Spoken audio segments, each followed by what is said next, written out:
All right, this is MasterTech diesel injection out of Boise, Idaho. Today I'm going to be going over some of the inner workings of a Roosa Master injection pump, and it's out of a John Deere 570 grader. John Deere reman number is an AR 55147. The reason why this pump came in is because the tractor would run, the machine would run, and it would run for a few minutes, shut off and die.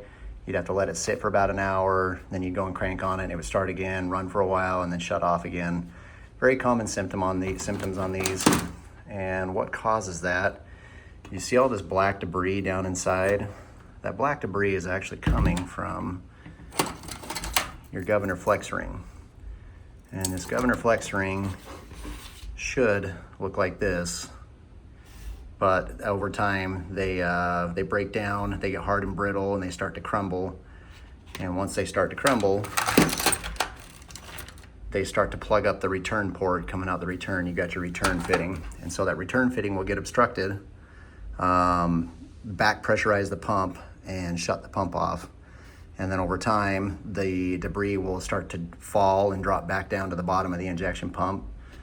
And then that's when it'll start again, and it'll go back up and run again for a little while. Pump has seen some better days. This is your internal transfer pump liner. You can see some pretty heavy scoring going on inside there. Got transfer pump blades, have really heavy scoring on those. Not uncommon. That is a standard wear item. This does have the really old school shutoff solenoid. We'll definitely get that updated. Occasionally we see these cam rings start to flake right on the lobes. Right out the get-go, it'll still run fine, but those metal flakes will start to float throughout the pump and cause damage. They can eventually go flat. This one looks pretty good. Trying to look over and see if there's anything else. Sometimes these governor pivot shafts will get heavily worn. This one really doesn't look too bad. If they do, you'll see it kind of dip down right in here where your fulcrum lever rides on. These are your shoes and rollers that ride on the cam. Sometimes these shoes and rollers will get really sloppy, and that's actually what leads to the cam ring starting to flake, because these will start to hammer and beat up against it. Trying to think of what else. Here's our transfer pump regulator assembly. There's our screen right there. This is what maintains the internal housing pressure of the injection pump. I'm sorry, not the housing pressure, but the transfer pressure. Here's your hydraulic head and rotor.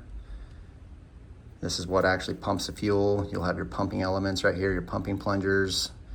You get charge pressure coming down, pushes the plungers out. Cam ring hits the rollers, hammers them back in, and that's what starts injection.